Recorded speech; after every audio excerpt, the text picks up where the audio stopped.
Sports for Real with Coach Hall. Today we're talking the 48 Laws of Power. Law number 4, always say less than necessary.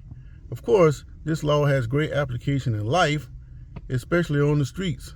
You know, the difference between the streets and sports, where you both have enemies, the enemies on the street may be trying to do you real harm. Not so much in sports. You know, you might hate your enemy, but you don't want to see any of them dead, and that's could possibly happen on the streets. Now, in relation to sports, the coaches, they still don't want to give away too much information, so they give you these canned responses. They don't go too deep into what they're thinking about their plans for the game, what they think about their opponent, because they don't want what they say to be used as bulletin board material. So they give you these canned responses, and that's for good reason. The best at that is Bill Belichick. Bill Belichick not going to tell you a thing. He's going to be extremely vague even about the basic question. You ask him, what does the sunshine look like? And if he thinks it has anything to do with the game, he's going to give you some ridiculous vague answer to try to throw you off. It doesn't work very well, but he's very effective at what he does, and for good reason. You don't want to tell your opponents or tip them off in any kind of way that can give them an advantage. The best example I have of saying less than necessary is way back in 1983.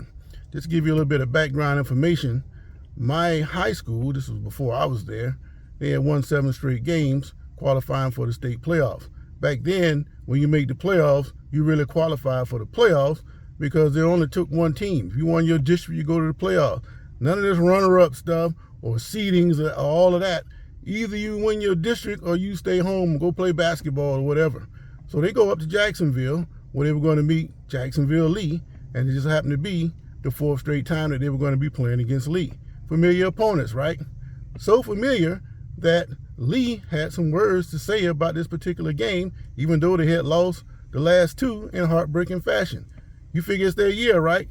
Okay, so running back Gerald Brown, he goes on the interview and says that he's going to build a house in my school's end zone, brick by brick.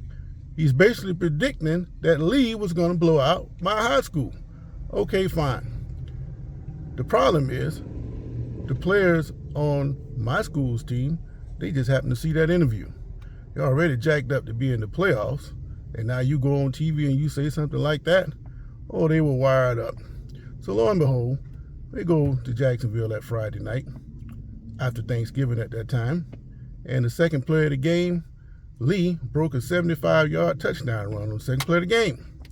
So that prediction that Mr. Brown made might have some credence to it, because right now you're down 7-0, and the people hadn't even sat down yet. But Lee would not score no more the rest of the game. The Panthers, my school, ran off 27 points and ran Lee off their own field. So the house that Mr. Brown said he was going to build, he never got to lay the first brick. That 75-yard touchdown run, that was by a guy named Michael Hicks. Lee was beat 27-7, and afterwards, of course, Mr. Brown, he probably didn't have much to say. So if he had just kept his mouth shut, these guys who just happened to play the best game of the year that night were all riled up. And that's knowing who you're playing against, because these guys were live wires to begin with. You can't go shooting your mouth off, especially against a bunch of guys like them. That's right up their alley. And sure enough, they played the best game of the year. And Mr. Brown found out that night that you should always say less than necessary. And those plans for that house, it never got off the ground. Sports for Real.